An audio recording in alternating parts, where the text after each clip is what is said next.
Halo minasan, jumpa lagi bersama Dige.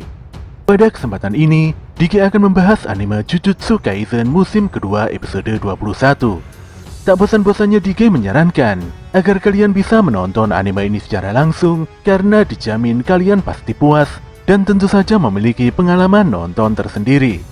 Tapi jika kalian gak ada waktu, maka mampir ke sini adalah pilihan yang paling tepat karena Dige dengan senang hati akan menceritakan semua kisahnya untuk kalian semua. Sebelum lanjut ke inti cerita, buat kalian yang baru saja menemukan channel ini, ada baiknya untuk subscribe dulu.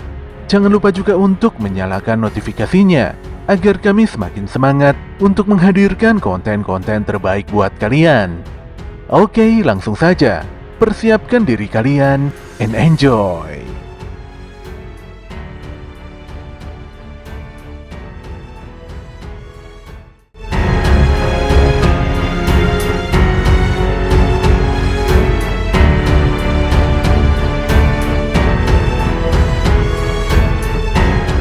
Serangan teknik penggabungan jiwa milik Mahito benar-benar sangat brutal.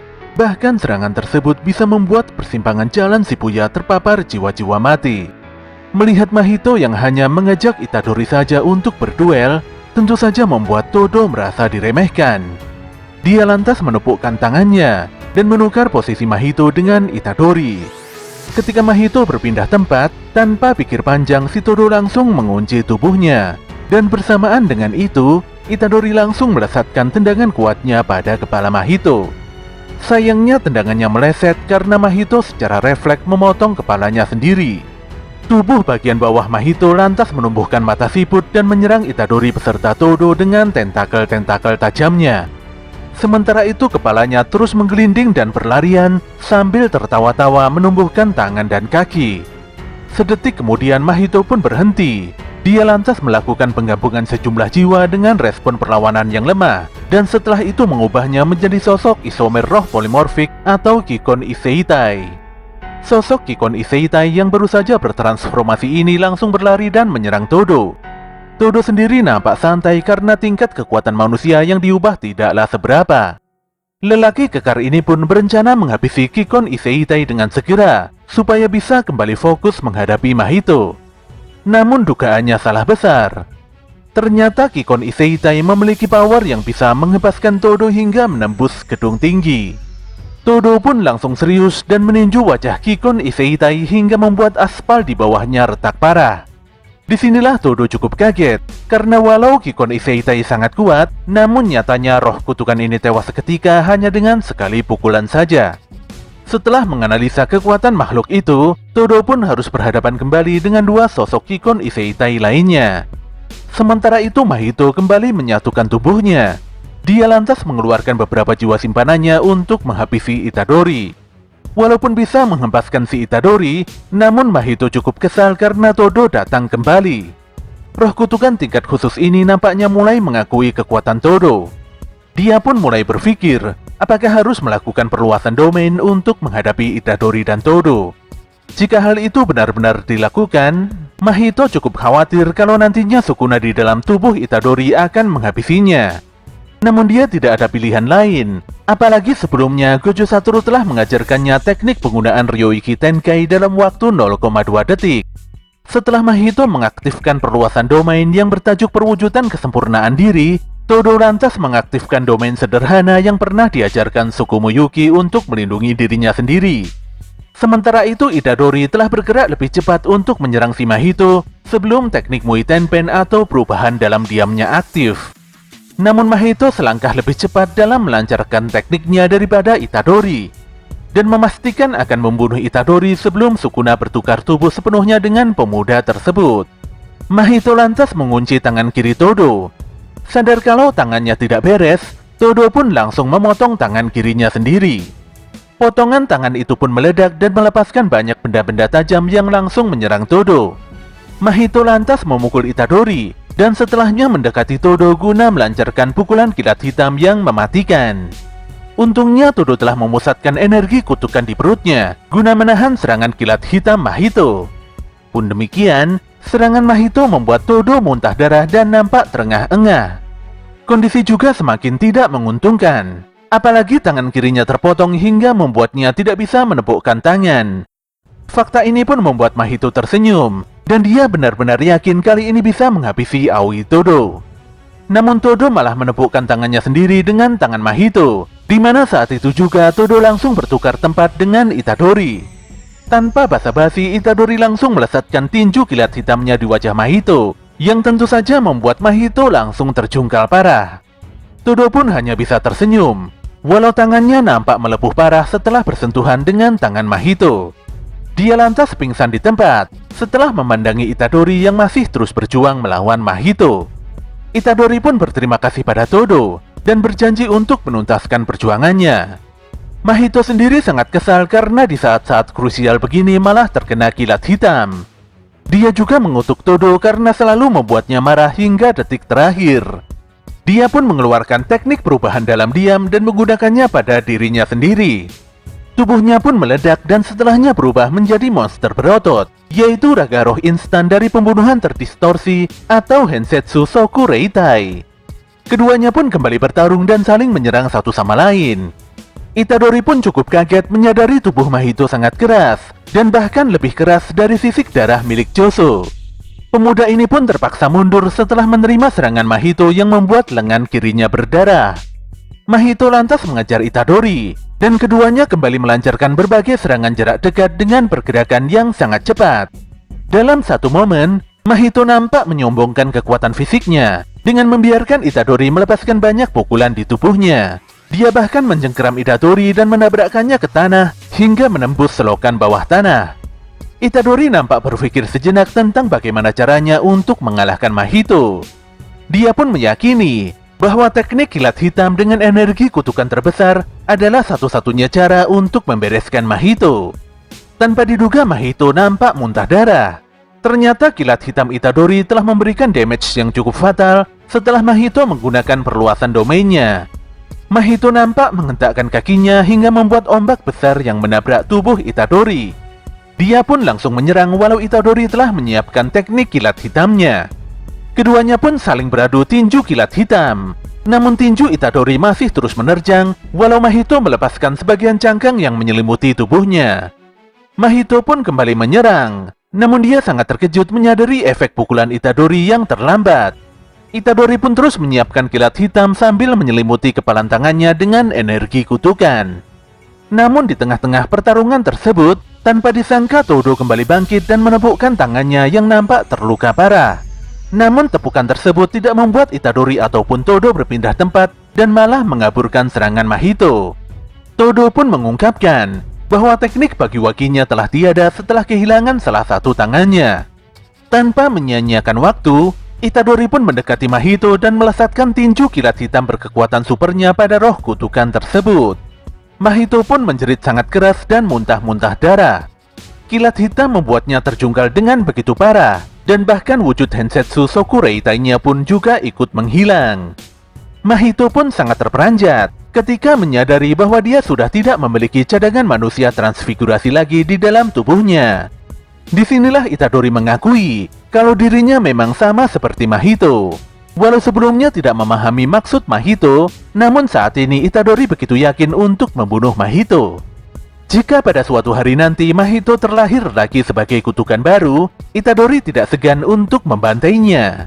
Bahkan jika Mahito mengubah penampilan dan namanya, Itadori tidak peduli dan akan terus memburunya.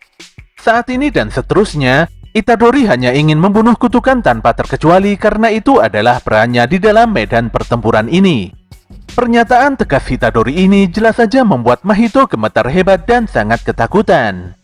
Arena pertempuran pun seakan-akan berpindah di gunung bersalju. Mahito pun terlihat lari tunggang langgang layaknya seekor kelinci yang sedang diburu oleh serigala. Dalam pelariannya, kaki Mahito nampak terpelintir hingga membuatnya tidak bisa kabur lebih jauh lagi. Ketika Itadori semakin mendekat, Mahito nampak kehilangan akal sambil terus melempari pemuda tersebut dengan tanah di dekatnya. Itadori pun memukul dan menendang Mahito. Namun Mahito masih saja berupaya kabur walau hanya dengan merayap. Tanpa diduga saat itu muncul Kenjaku di hadapannya. Dengan begitu santainya, Kenjaku lantas menawarkan bantuan pada Mahito untuk menyelamatkannya. Saat ini di bagian depan pusat Shibuya suasananya nampak begitu hancur berantakan. Bangunan dan seluruh fasilitas kota terlihat sangat amburadul. Di tengah puing-puing bangunan hancur tersebut, terlihat sosok panda mode gorila yang tengah bingung mencari-cari si Kusakabe. Dia pun akhirnya menemukan Kusakabe yang tengah bersembunyi di salah satu puing bangunan. Kusakabe pun nampak kesal ditolong panda. Dia lantas mengatakan pendapatnya tentang Itadori Yuji yang mampu mengendalikan Sukuna. Bagaimanapun juga, Sukuna telah membuat situasi semakin tidak terkendali seperti saat ini. Kusakabe pun dengan jujur menyampaikan bahwa dia tidak akan pernah memihak Itadori dan dia malah mendukung jika Itadori dihukum mati. Apalagi Gojo Satoru yang selama ini melindungi Itadori telah menghilang. Scene pun berpindah di Kuala Lumpur, Malaysia, tepatnya di Menara Kembar Petronas. Anehnya, Mei Mei dan Uwi Uwi nampak berada di dalam salah satu kamar bangunan megah tersebut. Padahal sebelumnya mereka tengah bertarung melawan Kenjaku di Shibuya. Sedetik kemudian Mei Mei mendapatkan telepon dari salah satu rekannya di Jepang. Mei Mei lantas mengungkapkan bahwa dirinya hampir terbunuh dan terpaksa kabur dari pertarungan dengan menggunakan teknik kutukan milik Uwi Uwi. Dia pun menyarankan agar rekannya segera menjual semua asetnya di Tokyo mengingat situasi saat ini sudah sangat buruk. Mei Mei yakin bahwa satu persatu negara maju pasti akan segera mengalami dampak negatif akibat insiden yang ada di Jepang. Adegan pun berpindah pada Choso, di mana dia nampak terbangun dari pingsannya setelah mengingat sosok Itadori yang terlintas dalam ingatannya. Sambil menitikkan air mata, dia pun segera bangkit dan ingin mencari tahu identitas sebenarnya dari Itadori Yuji. Di waktu yang sama, Kenjaku kembali menawarkan bantuan pada Mahito untuk menyelamatkannya. Ketika mendengar Mahito menyerukan nama Geto, Itadori pun langsung berlari dan meneriaki Kenjaku agar mengembalikan Pak Gojo. Kenjaku pun mengeluarkan salah satu roh kutukannya, yaitu seekor ikan lele yang langsung menyeruak masuk ke dalam tanah. Tanpa diduga ikan tersebut muncul di bawah Itadori dan seperti hendak menelan pemuda tersebut secara bulat-bulat. Walau itu hanya ilusi, namun Itadori benar-benar sangat tersentak. Tanpa banyak berpikir, Itadori pun kembali melompat dan menyerang Kenjaku. Namun dia tertahan oleh serangan roh kutukan kelabang yang membuatnya bersimbah darah. Kenjaku lantas mengisahkan tentang parade malam 100 iblis setahun yang lalu, di mana saat itu Geto bertarung habis-habisan melawan Yuta Okutsu.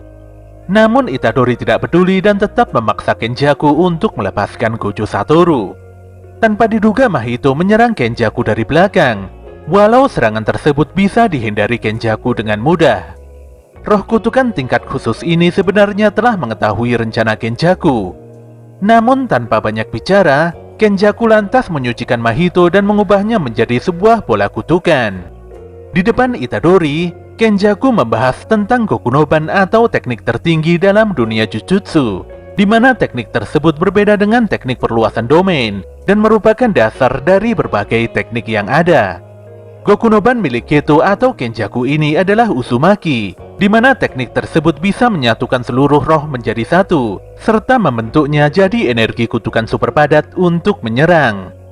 Meski berkekuatan besar, namun Uzumaki meniadakan keuntungan manipulasi roh dan mengorbankan keberagaman serangan yang membuat Kenjaku kurang tertarik menggunakannya. Namun dia sadar bahwa kekuatan Uzumaki akan benar-benar terlihat setelah menggunakan roh kutukan tingkat khusus. Kenjaku pun menelan bola kutukan Mahito dan menyerap seluruh kekuatannya.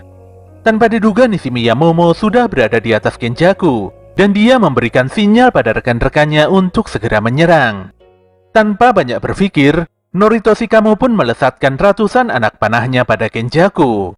Demikian juga dengan Maizenin yang langsung menembakkan senapan laras panjangnya. Sayangnya serangan keduanya meleset dan berhasil dihentikan oleh Kenjaku.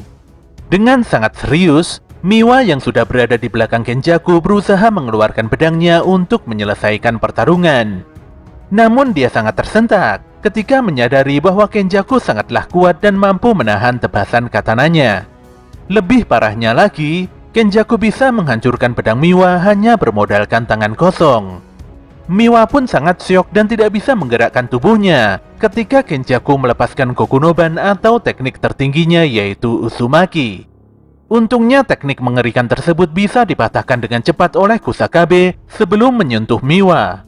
Serangan Kusakabe membuat Kenjaku malah tenang, karena pada akhirnya dia kedatangan salah satu penyihir Jujutsu kuat yang bisa membaca situasi. Kusakabe dan Utahime terpaksa memutuskan untuk menolong demi menyelamatkan nyawa semua orang. Panda dan Kamo juga terlihat datang untuk bertarung dan membantu Itadori.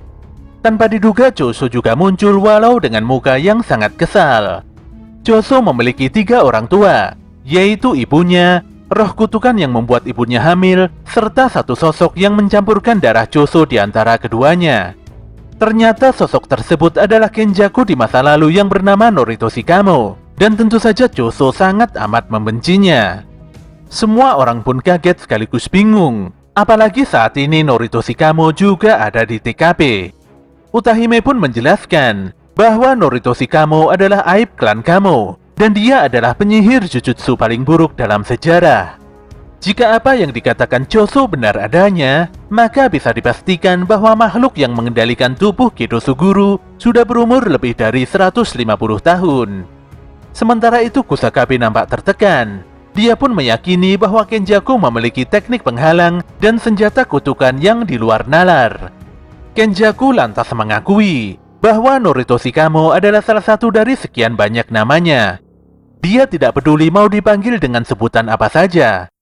Mendengar jawaban itu membuat Choso semakin jengkel. Dia sangat marah karena Kenjaku dengan sengaja membuatnya bertarung melawan adiknya sendiri, yaitu Itadori Yuji. Ketika Choso hendak menghajar Kenjaku, saat itu juga muncul Uraume yang langsung menghentikannya. Shin pun berpindah dan mengisahkan bahwa Choso memiliki teknik kutukan yang bisa merasakan keanehan pada adik-adiknya.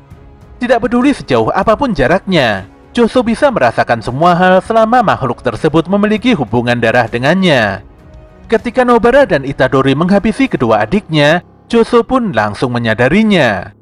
Choso juga memiliki perasaan yang sama ketika Itadori yang berada di hadapannya akan meninggal dunia. Dia sangat panik, terpukul dan mengalami kesedihan yang luar biasa. Dengan kata lain, Itadori adalah sosok adik yang memiliki hubungan darah dengan Choso. Tentu saja hal ini membuat Itadori bingung. Choso lantas bersiap dengan teknik manipulasi darahnya untuk melawan Kenjaku dan Uraume hanya demi menjalankan perannya sebagai seorang kakak dalam melindungi adik yang disayanginya. Dalam sekejap mata, Choso nampak melepaskan Senketsu dan langsung ditahan oleh tangan Uraume. Dia juga membelah tanah di sekitar Kenjaku dan melesatkannya ke langit untuk mengurungnya. Dia lantas menyusul Kenjaku dan kembali menyabetkan Senketsunya, walau si Kenjaku begitu mudah menghindarinya dengan menumpangi roh kutukan ikan pari. Choso begitu serius mengamati pergerakan Kenjaku di langit sambil sesekali melesatkan Senketsu serta serbuan jarum darahnya. Namun Kenjaku sangat cepat, dan dia berhasil memukul mundur Choso sambil mengerahkan beberapa roh kutukannya. Choso pun terjatuh, namun dia berpijak pada darahnya sendiri dan melesat kembali ke atas untuk melanjutkan pertarungan.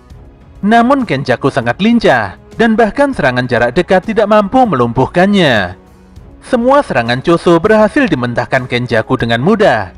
Kenjaku pun meminta Choso untuk bersantai, karena faktanya Choso sudah kelelahan setelah bertarung melawan Itadori. Namun Choso tidak peduli, karena itu bukanlah alasan baginya untuk tidak bertarung demi adiknya. Sambil menyaksikan pertarungan kacau di hadapannya, Panda pun menanyai Itadori apakah si Choso memang saudaranya. Tentu saja Itadori langsung menepiskan hal itu karena sebelumnya Choso berusaha membunuhnya. Itadori dan Kamo pun akan memanfaatkan kesempatan ini untuk menyerang dengan Panda sebagai porosnya karena Panda masih memiliki 2 nyawa yang tersisa. Bagaimanapun caranya, mereka harus merebut alam penjara dari Kenjaku. Namun saat hendak beraksi, semuanya nampak terkejut karena Uraume mengaktifkan teknik formasi es yang bisa memenjarakan semua orang dalam balutan es yang sangat kuat. Lebih buruknya lagi, elemen es tersebut levelnya sangat tinggi sekali. Jika saja ada orang yang bergerak sembarangan, maka tubuhnya pasti akan hancur. Uraume lantas menggunakan teknik pembalik kutukan untuk menyembuhkan tangannya yang sebelumnya dilubangi oleh Choso. Kusakabe pun sadar bahwa semua orang tidak mungkin memenangkan pertarungan ini, dan sebenarnya dia ingin segera kabur untuk pulang. Choso pun berusaha menghancurkan es yang membelenggunya dengan sisik darah. Ketika Uraume hendak menghabisi Choso, tanpa diduga Itadori bergerak dan menyelamatkan si Choso. Anehnya, hanya es di tubuh Itadori saja yang lemah, dan hal itulah yang membuat Itadori berhasil melepaskan diri dari penjara es. Tentunya Uraume melemahkan esnya karena Itadori adalah wadah dari Sukuna. Itadori pun nampak kesal dan bingung, karena Choso terus memaksanya untuk memanggil dengan sebutan kakak. Dalam sekejap mata, Uraume kembali mengunci keduanya dengan teknik air terjun es yang begitu kuat. Untungnya saat itu Tsukumo Yuki datang tepat waktu dan menghentikan rentetan hujan es mematikan yang bisa saja mengakhiri Choso dan Itadori. Yuki pun menyapa Kenjaku dengan ramah, namun hal tersebut justru membuat Kenjaku nampak begitu kesal. Dengan begitu santai, Yuki mengingatkan pembicaraan terakhirnya dengan Geto alias si Kenjaku, di mana kala itu mereka berdua berdiskusi tentang cara melenyapkan roh kutukan dari dunia. Tidak peduli cara apa yang digunakan, manusia akan terus berusaha ke tingkat yang lebih tinggi. Yuki menegaskan bahwa manusia pasti bisa melepaskan diri dari energi kutukan. Namun Kenjaku menyanggahnya dengan mengatakan bahwa semua ini tentang mengoptimalkan energi kutukan. Ketika Toji meninggal dunia 12 tahun yang lalu, Geto kepikiran bahwa Yuki telah menyerah akan rencana melenyapkan roh kutukan. Sayangnya Kenjaku tidak nyambung karena saat itu Yuki berbicara dengan Geto Suguru. Yuki pun menyampaikan bahwa jumlah penyihir Jujutsu ataupun roh kutukan di luar Jepang jauh lebih sedikit. Dengan kata lain, energi kutukan hampir dimonopoli oleh Jepang. Namun bukan berarti negara lain akan diam saja.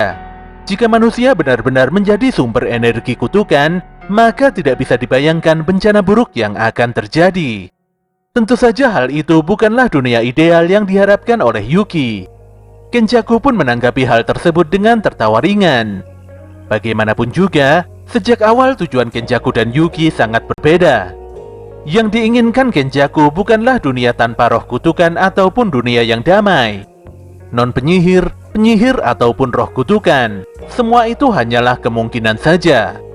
Menurut Kenjaku, potensi manusia sebagai bentuk energi kutukan pasti melebihi ekspektasinya. Namun dia sangat kecewa ketika ekspektasinya tersebut gagal dan dibatasi oleh potensi dirinya sendiri. Sambil mengeluarkan energi kutukan di tangannya, Kenjaku mengatakan kalau dia ingin menciptakan kekacauan yang bahkan dirinya sendiri tidak bisa mengendalikannya. Kenjaku pun selesai mengekstrak teknik kutukan barunya. Dia lantas mengeluarkan Mui Tenpen, di mana teknik kutukan unik tersebut adalah milik si Mahito. Tentu saja Yuki sangat terkejut, karena saat itu juga di tanah dan langit muncul tanda kutukan. Yuki menyadari kalau teknik Kenjaku ini adalah aktivasi teknik kutukan jarak jauh.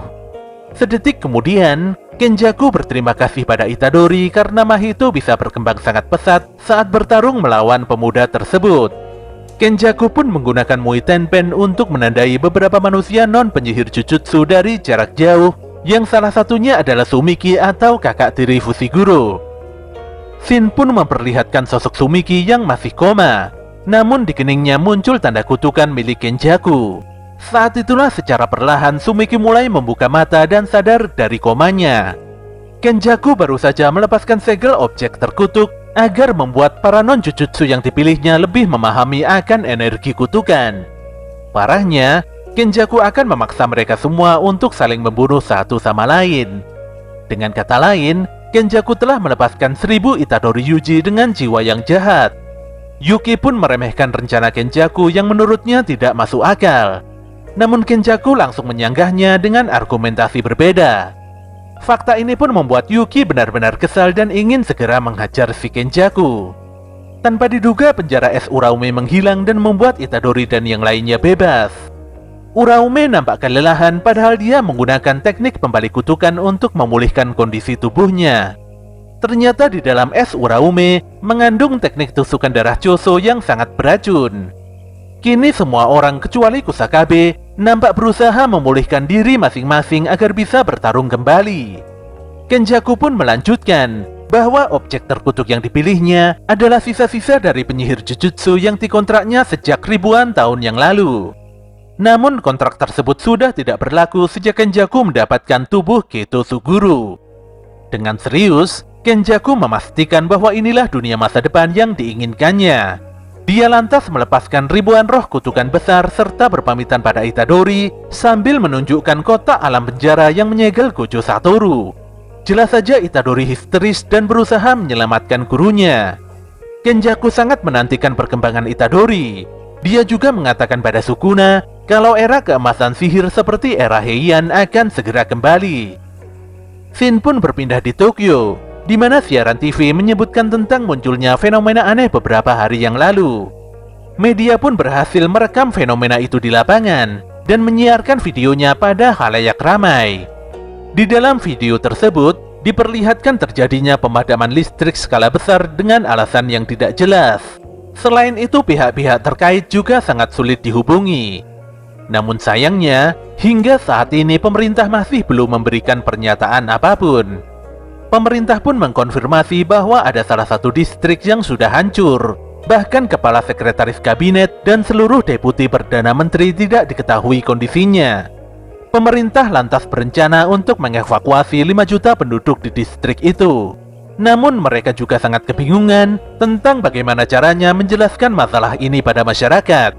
Padahal mereka jelas mengerti bahwa masalah utamanya adalah serangan ribuan roh kutukan di seluruh penjuru negeri. Nilai mata uang yen juga semakin merosot, walau hal tersebut sebenarnya malah bagus untuk kegiatan ekspor. Kebuntuan sektor ini pun membuat Asosiasi Federasi Bisnis Jepang mengamuk. Selain itu, beberapa di antara dari mereka memutuskan memindahkan kantornya ke Osaka. Walau roh kutukan terus bermunculan, namun hingga saat ini sebagian besar penyihir Jujutsu berusaha melindungi orang-orang dari serangan. Pemerintah juga nampak khawatir akan adanya intervensi militer asing jika terjadi kekosongan kekuasaan politik skala besar seperti saat ini. Setelah berkonsultasi lebih lanjut, salah seorang petinggi pemerintahan menyampaikan bahwa pemerintah perlu mengumumkan tentang keberadaan roh kutukan. Tentu saja semua orang nampak terkejut dengan keputusan besar itu, walau yang nantinya diumumkan roh kutukan hanya muncul di Tokyo saja. Perselisihan pun terjadi di antara mereka. Ada yang setuju dan ada juga yang menolak keputusan itu. Bersamaan dengan itu, bencana serangan roh kutukan sudah semakin meluas. Shin pun melanjutkan dokumentasi video yang disiarkan oleh salah satu stasiun TV. Tidak adanya pernyataan resmi membuat semua orang bertanya-tanya dengan apa yang sebenarnya telah terjadi. Padahal saat ini tingkat kerusakan sudah semakin meluas. Ketika reporter tengah menyampaikan kabar itu di depan kamera, tanpa diduga di gedung sebelah terjadi sebuah ledakan. Sedetik kemudian, sang reporter tiba-tiba lenyap dan hanya menyisakan darah di tempatnya berdiri tadi.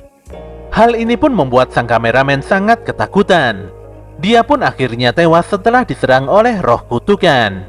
Lebih parahnya lagi, roh kutukan jelas-jelas memangsa para manusia yang belum menyadari tentang ancaman mengerikan ini. Sementara itu, ketika hari mulai petang, terlihat seorang bocah sendirian di dalam sebuah minimarket. Saking laparnya, bocah ini pun makan nasi kotak dengan begitu lahap tanpa memperdulikan kondisi di sekitarnya. Pandangan matanya pun mengarah pada pintu minimarket, di mana di sana muncul sosok bayangan putih yang terus saja memanggilnya untuk mendekat. Ternyata sosok tersebut adalah roh kutukan wanita yang sangat menakutkan. Roh kutukan ini pun terus membujuk si bocah agar mendekat dengan berbagai tipu muslihat. Bocah ini pun akhirnya mendekat karena si kutukan minta diberikan minuman. Ketika bocah ini mencapai pintu keluar, tanpa diduga mulut roh kutukan telah menganga lebar, lengkap dengan gigi taring tajamnya yang siap melumat habis tubuh si bocah. Untungnya saat itu juga muncul seorang penyihir Jujutsu berbaju putih yang langsung menikam roh kutukan besar tersebut dengan pedang katananya. Ternyata penyihir berbaju putih itu adalah Yuta Okutsu. Yuta pun berusaha menenangkan si bocah dengan begitu ramah. Namun nyatanya roh kutukan tadi masih belum mati. Dan saat si kutukan hendak menyerang Yuta dari belakang, saat itu juga dia dibantai habis oleh roh kutukan Rika. Shin pun berpindah pada Yuta Okutsu, di mana pemuda ini tengah disidang oleh para petinggi penyihir Jujutsu. Para petinggi nampaknya masih belum mempercayai Yuta. Walau pemuda ini telah membantai banyak sekali roh kutukan, mereka pun mengusulkan untuk melakukan ikatan sumpah pada Yuta, walau Yuta sendiri nampaknya sangat tidak peduli. Yuta hanya sangat geram karena Sukuna telah memotong lengan Inumaki di Shibuya. Dengan sangat serius, Yuta berjanji akan membunuh Itadori Yuji yang merupakan wadah Sukuna, tidak peduli walau Itadori adalah murid dari Pak Gojo yang sangat dihormatinya. Saat ini telah muncul beberapa pemberitahuan penting dari markas Jujutsu. Yang pertama adalah tentang informasi bahwa Geto Suguru masih hidup. Tentu saja hukuman mati telah diterapkan kembali pada kriminal tersebut. Informasi yang kedua, Gojo Satoru dijadikan sebagai salah satu pelaku atas insiden Shibuya. Hal ini pun membuat Gojo dikeluarkan secara paksa dari dunia penyihir Jujutsu, dan jika ada orang yang berusaha melepaskannya dari alam penjara, maka orang itu juga dianggap sebagai penjahat. Yang ketiga, Pak Yaga Masamichi dituduh telah menghasut Gojo Satoru dan Geto Suguru dalam insiden Shibuya. Hal ini pun membuat Pak Yaga dijatuhi hukuman mati. Kemudian yang keempat, penangguhan hukuman mati Itadori Yuji telah disiapkan. Jadi mau tidak mau Itadori akan langsung dihukum mati. Informasi yang kelima pun menyebutkan bahwa Yuta Okutsu yang merupakan penyihir Jujutsu tingkat khusus telah diangkat menjadi eksekutor untuk mengakhiri nyawa Itadori Yuji. Hingga saat ini bencana roh kutukan nampak semakin meluas dan tidak bisa dikendalikan. Shin pun beralih pada Itadori yang terlihat berjalan sendirian sambil menyorotkan lampu senternya. Ketika fajar mulai menyingsing, Itadori pun mengangkat kedua lengan dan menepukkan tangannya. Tanpa diduga sekumpulan roh kutukan besar tiba-tiba muncul dan hendak menyerangnya.